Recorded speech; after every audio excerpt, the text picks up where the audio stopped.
Hi, my name is Vita Vedelnikov, and I'm a second-year student in Gordon College in the English department. I've been practicing English instruction for a year and a half, and this video is going to be about my personal experience at teaching. I will talk about my personal growth and my educational philosophy. I would like to discuss my achievements, difficulties, and thoughts I've had throughout the first semester of this year. In addition, I will present my educational goal for the second semester. So, let's begin. Developing educational philosophy and professional growth.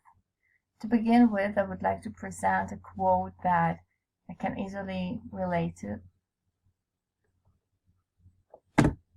Education is the most powerful weapon we can use to change the world. Nelson Mandela. This is the main reason I've chosen to become a teacher. In my opinion, teachers play an important role in forming their students' personalities by teaching them values and demonstrating appropriate social behavior. To me, teachers are role models who should strive to form better future generations. But first, they must acknowledge the enormous power and responsibility they have when teaching young children. Professional growth, in my perspective, is a process of improving and increasing my professional abilities. And in order to do so, a constant practice is required, alongside studying, of course, theoretical material as well. And this is what we do in our methodology classes. During this semester, I studied how to prepare LPs, lesson plans thoroughly, how to write instructional objectives, choose domain and benchmark that are relevant for my final goal of the lesson.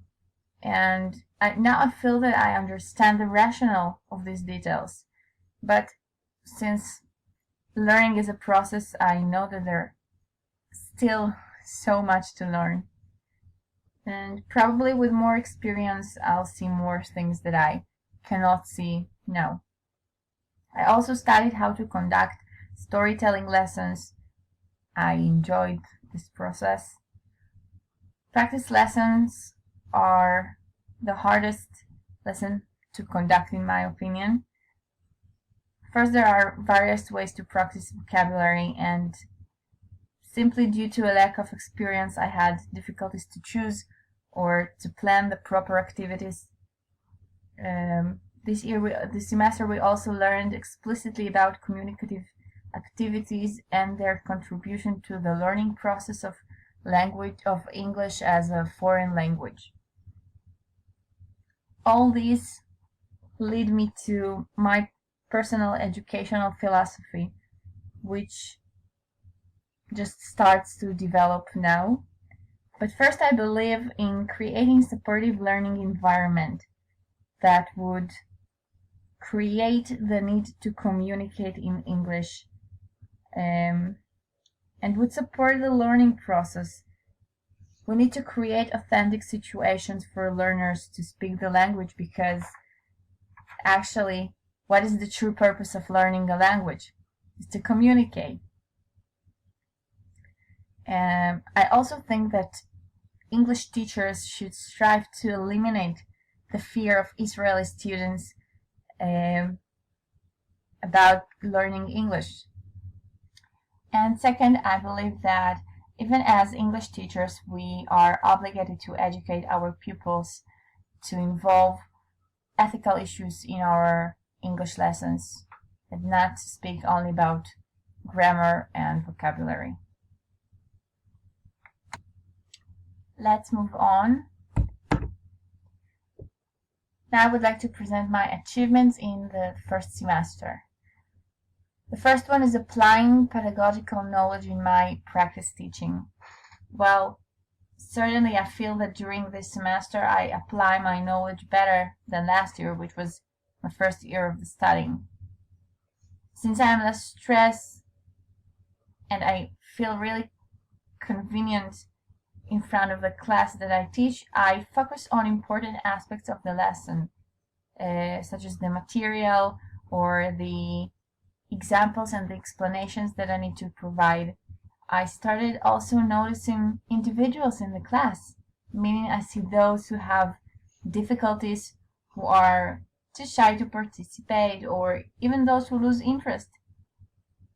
This allows me to practice techniques to draw their attention back, but it also kind of feedback about my teaching, whether my lesson is interesting and interactive enough, or maybe I'm not clear and I lose my students. Number 2 is following the stages of vocabulary lessons and storytelling. I think that since the stages come to me more naturally now, after I feel that I've mastered them, more or less, it's never enough. So now I plan my lesson plans easily, and I focus on the goal of the lesson and how I'm actually going to prepare my students to reach the target, the goal that I set. So I think that my lesson plans are more effective. Number 3, classroom management. During the year and a half that I am teaching, I gained different tricks and techniques to control the class, but this year I'm lucky to teach in a class of gifted children where I almost don't have to deal with discipline. What I did is I set clear rules at the beginning of the year, and I stick to them. I follow the rules, and I expect my students to follow them as well. Another thing that I'm focusing on when I teach is to give meaningful reinforcements. When a pupil demonstrates the process of thinking with an outstanding answer, I ask the students to elaborate on that, and it develops interesting discussions and of course improves my pupils' oral proficiency, which is very important. Number 4 is creating a positive learning atmosphere. I believe that every teacher has his or her own style of speaking and teaching, explaining material, conveying the messages. And I believe that I found what works for me. I feel that the students love me not because I'm just nice, but because I respect them. And I earn their respect back. We have a close and strong relationship, mutual relationship where we trust each other, and I try to be energetic, positive, smiling, welcoming, and friendly with them, and I think that I start to see the benefits of it when we actually work in cooperation together. Number 5 is being an educator. To me, every teacher is also an educator, and in the very short time that I have with my class, I try to pass on educational messages that I believe in, such as respect, to respect others, to accept those who are different, to be tolerant, and just simply how to be a better person. Number 6, speaking only in English. At the beginning of the semester, when I started teaching, I saw that my cooperating teacher. She doesn't speak English. Mostly she speaks Hebrew, and my goal was to speak only English in the lessons. When the students ask me in Hebrew, I ask them to try again in English, and in 99% of the time they succeed. When they don't, then I ask their peers to help them, and gradually I reach the point when they understand what I say and they speak English as well. Number 7 is being prepared for my lessons. Preparation, yes. Organization is very important. I always have my LPs and I always have the material with me. I know the sequence of the activities and it helps me a lot. And number 8 is being involved in the school. I feel that I am just a part of the educational stuff, and I'm very involved. I help my cooperating teacher to prepare materials for the English corner, for example, that I presented in the school, and it was very nice. I liked it. Difficulties. Well, everyone has difficulties, and time management is something that I really need to work on, because even when it looks that I am going to complete all the activities that I had planned, since the lesson is dynamic, things happen, and in some cases I don't have the time to finish all the activities. It leads me to frustration, and I would like to, this is something that I need to improve. Giving instructions is another skill that a professional teacher has to master.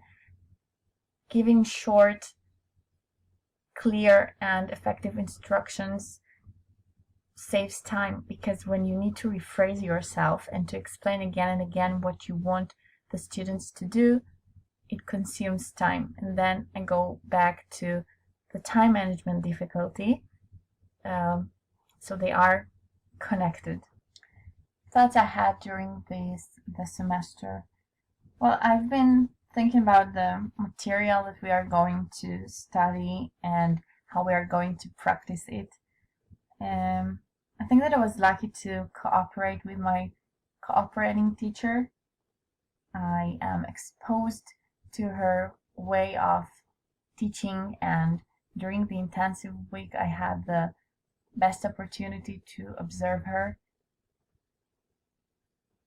I see the hard work of being an English teacher, and this is a demanding job.